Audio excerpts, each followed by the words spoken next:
Hai teman-teman, izin memperkenalkan diri. Nama saya Sando Syagian dengan NIM 122150048 dari Prodi Teknik Geologi angkatan 2022 dari kelas RB.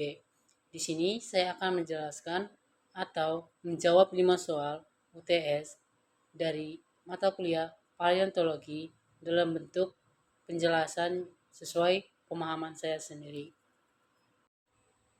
Nah, untuk soal pertama itu, terangkan dengan jelas arti istilah-istilah dan ilustrasikan.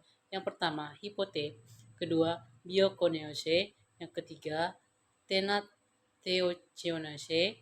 Yang keempat, pengertian replacement. Yang kelima, reward fossil. Apa artinya dalam geologi? Nah, untuk yang pertama hipote. Dalam geologi, hipote mengacu pada contoh spesimen fosil yang digunakan untuk mendeskripsikan spesies baru atau varian yang belum pernah dideskripsikan sebelumnya. Hipote adalah representasi spesies yang digunakan sebagai dasar untuk mendokumentasikan karakteristiknya. Untuk biokinese, yaitu biokinese adalah istilah dalam ekologi dan paleontologi yang merujuk kepada komunitas organisme hidup di suatu wilayah atau lingkungan tertentu pada suatu waktu. Ini mencakup semua bentuk kehidupan yang berinteraksi dalam suatu ekosistem. Nah, untuk yang ketiga itu tenatheogenesis. Tenatheogenesis yaitu adalah konsep dalam paleontologi yang mengacu pada komunitas organisme mati atau fosil yang ditemukan sama-sama di suatu lokasi. Ini mencakup sisa-sisa organisme yang telah mati dan terkubur bersama-sama dalam suatu formasi geologis. Untuk keempat itu, pengertian dari replacement yaitu, untuk bagian keempat yaitu penggantian replacement. Dalam konteks geologi, penggantian merujuk pada proses di mana suatu jenis batuan atau fosil atau mineral digantikan oleh jenis lain melalui proses metamorfosis atau transformasi geologi lainnya. Ini terjadi selama sejarah geologi bumi, di mana bahan-bahan organik atau anorganik mengalami perubahan bentuk atau komposisi. Nah, untuk kelima, record fosil adalah fosil yang telah mengalami proses transportasi atau penguburan ulang oleh proses geologis yang seperti erosi, sedimentasi, atau perubahan lingkungan. Fosil ini awalnya terbentuk di lokasi lain sebelum akhirnya terbawa oleh air atau angin yang ditempatkan di lokasi baru di dalam lapisan tanah. Nah, untuk soal nomor kedua itu, yaitu jelaskan 5 contoh fosilisasi yang dapat terjadi pada organisme serta jelaskan perannya dalam eksplorasi sumber daya kebumian. Nah, untuk yang pertama itu proses fosilisasi adalah cara di mana organisme hidup berubah menjadi fosil. Berikut ini adalah 5 contoh proses fosilisasi dan perannya dalam eksplorasi sumber daya kebumian. Nah, yang pertama itu petrifikasi. Petrifikasi sendiri ini terjadi ketika organisme yang mati terkubur dalam endapan mineral. Sisa-sisa organisme yang mengalami penggantian dan dengan mineral menciptakan tiruan yang keras dan tanah lama dari organisme tersebut. Fosil petrifikasi menyediakan bukti penting tentang tanaman dan hewan kuno, membantu ilmuwan memahami evolusi dan iklim zaman purba. Untuk yang kedua itu pembekuan. Organisme yang terperangkap dalam bahan pengeras seperti getah atau resin pohon pine bisa fosilisasi melalui pembekuan. Proses ini membentuk fosil bernama amber. Amber dapat mempertahankan struktur organisme dengan baik, memberikan gambaran rinci tentang kehidupan pada masa lalu. Sedangkan untuk yang ketiga, impresi. Impresi sendiri itu terbentuk ketika organisme yang meninggalkan bekas tubuhnya pada endapan lunak seperti lumpur. Bekas tersebut kemudian mengeras menjadi batuan, menciptakan cetakan fosil organisme tersebut. Cetakan ini memberikan gambaran tentang bentuk dan struktur organisme tanpa mempertahankan materi organiknya. Dan yang keempat itu ada karbonisasi. Proses ini terjadi ketika organisme terkubur dalam lapisan tanah atau lumpur yang kaya karbon. Sering berjalannya waktu, semua unsur karbon dalam tubuh organisme terurai, meninggalkan lapisan karbon yang membentuk fosil. Fosil karbon memberikan informasi tentang tumbuhan dan serangga pada masa lalu. Yang kelima itu pelapukan kimia. Organisme yang terkubur dalam lingkungan kimia yang kaya mineral dapat mengalami pelapukan kimia. Mineral-mineral ini tergantikan bahan organik dalam tubuh organisme, menciptakan fosil yang terbuat dari mineral. Fosil pelapukan kimia sering kali berupa jejak organisme yang telah terurai, memberikan wawasan tentang kelimpahan dan variasi kehidupan pada masa lalu. Dalam eksplorasi sumber daya kebumian, fosil memberikan petunjuk berharga tentang sejarah kehidupan di bumi. Mereka memungkinkan ilmuwan untuk memahami bagaimana spesies berkembang, bagaimana lingkungan berubah sepanjang waktu, dan bagaimana kehidupan mempengaruhi dan merespon perubahan iklim geologi. Selain itu, fosil juga bisa menjadi indikator spesial sumber daya energi fosil seperti batu bara, minyak bumi, dan gas alam, membantu dalam eksplorasi dan ekspoliasi sumber daya kebumian yang penting bagi manusia. Untuk soal nomor ketiga, yaitu uraikan dan jelaskan apa yang dimaksud dengan umur relatif dan umur absolut. Yang pertama, umur relatif. Umur relatif merujuk pada urutan kejadian geologis atau arkeologis dalam hubungannya satu sama lain. Dalam konteks geologi, umur relatif digunakan untuk membandingkan usia batuan, lapisan tanah, atau fosil. Prinsip-prinsip seperti hukum superposisi atau yang menyatakan bahwa lapisan yang lebih dalam biasanya lebih tua, dan hukum kontak atau menyatakan yang bahwa batuan yang ditembus oleh hukum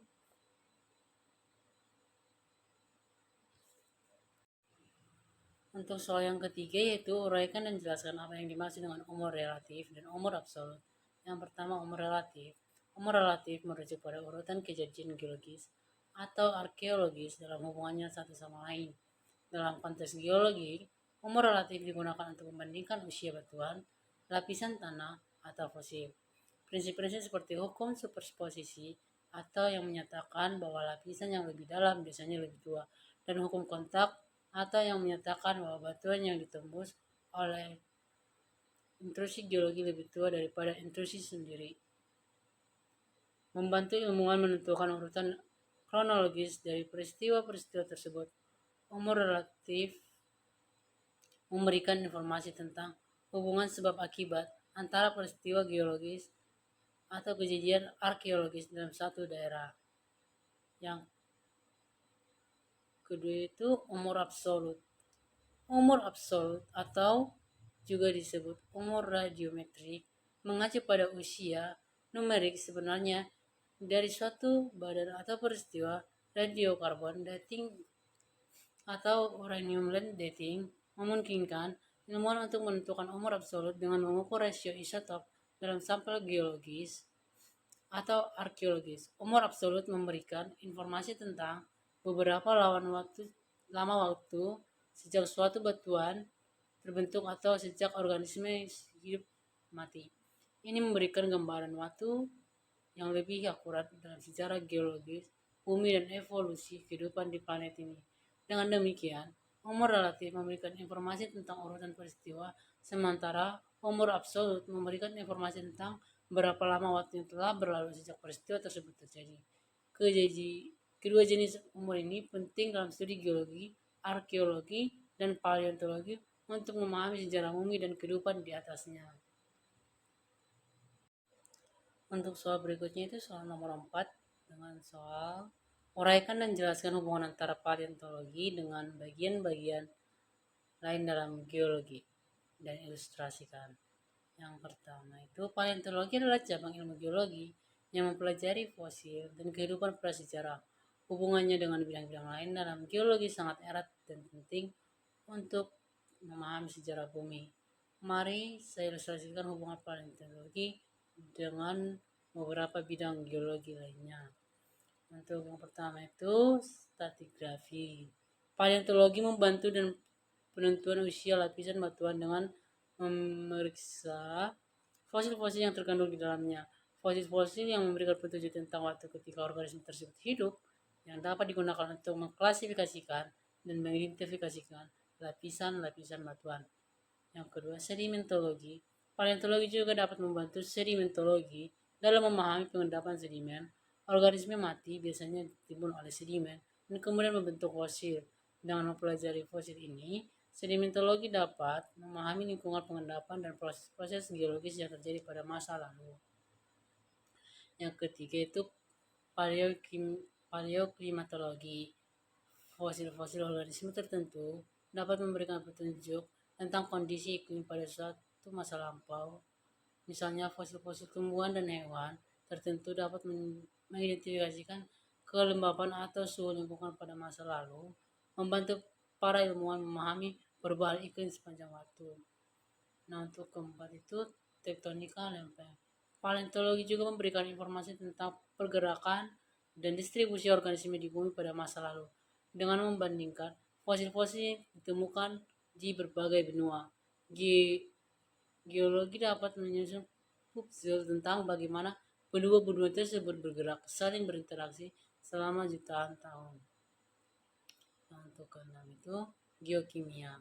Geokimia ini yaitu paleontologi juga dapat berhubungan dengan geokimia, cabang ilmu geologi yang mempelajari komposisi kimia batuan mineral. Fosil-fosil dapat memberikan informasi tentang lingkungan kimia di mana organisme tersebut hidup, membantu geokimia memahami kondisi kimia pada masa lalu. Jadi, paleontologi tidak hanya memberikan wawasan di kehidupan prasejarah, tetapi memberikan kontribusi penting dalam memahami berbagai aspek geologi di bumi, melalui dari sejarah kehidupan hingga proses-proses geologis yang terjadi selama jutaan tahun lalu. Untuk soal terakhir, yaitu soal kelima, mengapa fosil untuk penentuan umur yang baik digunakan yaitu fosil platonik, sedangkan untuk lingkungan pengendapan menggunakan fosil bentonik? Jelaskan dan ilustrasikan. Di mana fosil platonik dan bentonik digunakan untuk tujuan yang berbeda dalam penelitian geologi karena karakteristik biologis dan lingkungan hidup mereka yang berbeda. Nah, di sini saya akan menjelaskan fosil platonik. Karakteristiknya yaitu plankton adalah organisme mikroskopis yang sangat kecil yang mengapung di air. Mereka mencakup mikroorganisme seperti Foraminifera dan Radiolaria. Penggunaan dalam penentuan umur fosil plantonik digunakan untuk penentuan umur karena mereka memiliki siklus hidup relatif singkat dan berkisar dalam waktu yang terbatas. Oleh karena itu, fosil plantonik memberikan petunjuk waktu yang lebih presisi ketika ditemukan dalam lapisan batuan, memungkinkan ilmuwan untuk menentukan rentang umur yang lebih tepat pada lapisan tersebut. Ilustrasinya itu, kita dapat membayangkan lapisan batuan yang berisi fosil Foraminifera, yaitu fosil Foraminifera plantonik. Dengan mengidentifikasikan spesies yang menghitung jumlahnya, ilmuwan dapat menentukan usia relatif lapisan batuan tersebut.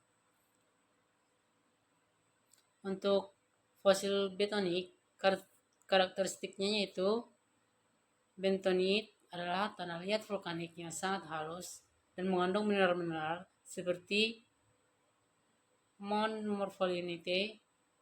Fosil bentonik mencakup organisme yang hidup atau dekat lingkungan tanah liat ini, memberikan beberapa kelompok moluska. Penggunaan dalam lingkungan pengendapan, fosil bentonik memberikan petunjuk tentang lingkungan pengendapan karena mereka terkait erat dengan lingkungan laut dalam yang tenang dan kaya akan nutrisi. Organisme ini cenderung hidup di lingkungan perairan dangkal yang mendukung pertumbuhan bentonit. Kita dapat mengilustrasikan yaitu membayangkan lapisan batuan yang mengandung fosil moluska bentonik. Kehadiran fosil ini menentukan bahwa ilmu lingkungan mengendapan batuan tersebut adalah perairan dangkal dan kaya nutrisi, seringkali dekat dengan pantai. Dengan menggunakan fosil planktonik untuk penentuan umur dan fosil bentonik untuk memahami lingkungan pengendapan, ilmuwan dapat membentuk gambaran yang lebih lengkap dan akurat tentang sejarah geologis dan biologis suatu daerah. Kombinasi informasi dari kedua jenis fosil ini membantu dalam memahami perkembangan geologi dan kehidupan bumi selama jutaan tahun. Demikian penjelasannya saya bisa sampaikan. Terima kasih.